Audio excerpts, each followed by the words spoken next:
ব্রাশটা কোথায় কাজে লাগবে, কোন ব্রাশটাকে কি বলে, সেটা নিয়ে অনেক রকমের কনফিউশন থাকে। এই দুটো ব্রাশকে কি বলে? ফাউন্ডেশন ব্লেন্ডিং ব্রাশ, ঠিক আছে। যেটা বড়টা আছে সেটা অল ওভার ফেস, পুরো ফেসের জন্য। এটাকে কি বলে? Contour brush. কন্ট্যুর ব্রাশটার কাজ কি?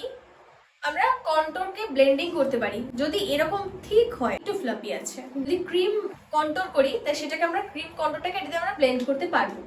আর যদি পাউডার কন্ট্যুর করি তাহলে এই ব্রাশটা দিয়ে করতে পারবো। Foundation blending brush. কি ব্রাশ? Foundation blending brush. এটা কি ব্রাশ? দেখো কিছু কিছু স্পেসিফিক ব্রাশ আছে, যেমন ধরো কন্ট্যুর ব্রাশ, তারপরে তোমার ব্লাশারের ব্রাশ। এইসব ব্রাশগুলো কি বলতো, মানে এগুলো এই কাজে ছাড়া অন্য কাজে লাগাতে পারবে না। কিন্তু আরো অনেক ব্রাশ আছে সেগুলো তুমি অন্য কাজেও লাগাতে পারো। কিন্তু স্পেসিফিক কিছু ব্রাশ আছে ওগুলো ওই কাজেই লাগাতে হবে। সুতরাং ব্রাশের নাম কিন্তু আগে ভালো করে জানতে হবে, ঠিক আছে।